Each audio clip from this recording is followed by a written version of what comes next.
Alors, on va passer à un sujet sur lequel je me dois de te faire réagir. Je ne sais pas si tu as vu l'article de BFM. Non, je l'ai pas vu, Voilà, j'en ai entendu donc un parler. article qui est titré Fausse promo, produits surpayés, les mauvais conseils des influenceurs On Instagram. passe du coq à l'âne là. Oui, on passe du Complètement. coq à l'âne. Avec en description, suivi par des centaines de milliers d'abonnés sur Instagram, certains influenceurs enchaînent les publications à caractère publicitaire, mais ils redirigent parfois leur communauté vers des produits peu recommandables. Voilà. Ensuite, te concernant, parce que Mhm. j'imagine que c'est ce qui t'intéresse, les autres tu t'en Oui, fous, un peu. voilà, est écrit le 9 décembre. Camille Froment, donc à cette époque tu avais 380 000 abonnés sur Instagram, tu as passé les 400 000, c'est ça? Oui. Fait la promotion d'un site mettant en avant des ceintures abdominales à moins 20%, une remise sur la remise, puisque le produit est déjà affiché à Oui, je me 64,90 rappelle. euros au lieu de 99,90 euros. C'est ça. Pour les abonnés de Camille Froment, l'addition chute donc à 51,92 euros. Une fois la réduction appliquée, mais un tour sur Amazon suffit pour trouver le produit à moins de 20 euros, livraison comprise. Mhm. Fixé à 1h45 lors de l'ouverture du site, dans notre navigateur web, le compte à rebours affichait toujours le même délai, 4 jours après l'opération. Ok.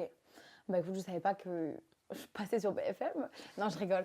Non, mais plus sérieusement, déjà quand c'est pas Amazon, c'est AliExpress, etc., etc. Alors ce qui s'est passé et ce qui se passe au sein de l'agence et des placements de produits, c'est que nous, les influenceurs, en tout cas je parlais pour moi, il y a des gens qui m'ont... C'est pas les marques qui nous contactent directement, tu vois. Ça passe par l'agence et l'agence après, il place un peu les candidats sur les placements. Comme Mag, elle l'a dit, donc notre agent Magali Berda, elle avait dit que...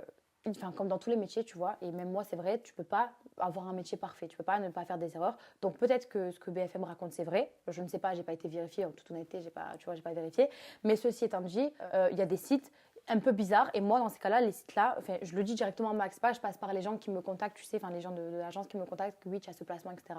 Je dis à Max, c'est quand même bizarre que sur ce site, il y a ci, il y a ça. Et elle me dit, ok chérie, on va vérifier. Et après, plein de fois, elle m'a dit, ok, c'est bon, on le fait pas, c'est pas un site ci, c'est pas un site ça. Et ce qui va se passer en tout cas en 2019 par rapport à tous ces scandales qu'il y a eu, tu sais, de AliExpress, de ci, de ça, c'est que maintenant, dans l'agence, il va y avoir des juristes qui vont vérifier tous les sites. Donc au niveau des arnaques, on pourra plus dire, oui, ce produit-là, tu peux l'avoir moins cher, etc.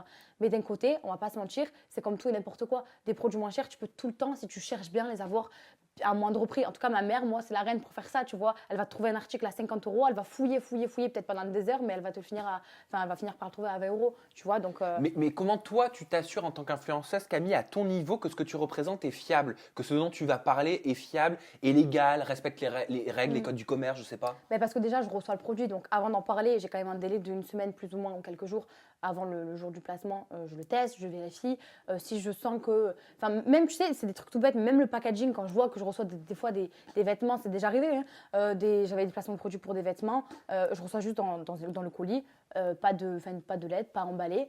Donc moi, ce que je fais, c'est que je contacte Mac directement et je lui dis, par contre, je comprends pas, enfin, cette marque, elle m'a envoyé ça, je sais pas c'est qui, je sais pas d'où ça vient. Donc non, en fait, enfin, tu vois, ça m'est déjà arrivé plein de fois que je marronne beaucoup, que je râle, etc. Parce que je veux, justement, puisque je n'achète pas à mes followers, que tous les gens me suivent, je veux que, enfin voilà, si en tout cas ça les intéresse, parce qu'on ne va pas se mentir, les placements de produits, ça n'intéresse pas non plus tous les followers qu'on a. Si ça les intéresse, d'avoir ce produit que moi j'ai validé, que j'ai testé, que j'ai accepté, je pense s'ils peuvent l'avoir moins cher, tu vois, c'est mieux pour eux. Et là, concrètement, si on prend l'exemple qu'a soulevé BFM, cet article que, que tu vendais, que tu proposais à 52 euros avec toutes tes offres, avec toutes tes promotions, de savoir qu'il était à moins de 20 euros sur Amazon, avec du recul, ça te fait quoi? Bah, ça m'embête, tu vois. Je vais pas être vulgaire, mais ouais, ça m'embête dans le sens où les gens, après, ils vont se dire, ouais, ils me prennent pour des dindons, tu vois, alors que pas du tout. Moi, je suis pas là. Tu vois, c'est comme certains, je critique pas le travail des autres, mais il y en a, tu vois que c'est faux ce qu'ils font, que là, ils sont juste pour parler de placement. Moi, j'essaie un maximum, justement, de vérifier mes produits, de les essayer. Si ça me plaît, tant mieux. Si ça me plaît pas, tant pis. Je vais pas commencer tu vois, à faire des trucs juste pour faire de l'argent ou pour faire des posts. Je m'en fous, tu vois. Parce que tôt ou tard, ça porte préjudice, la preuve. Donc, voilà.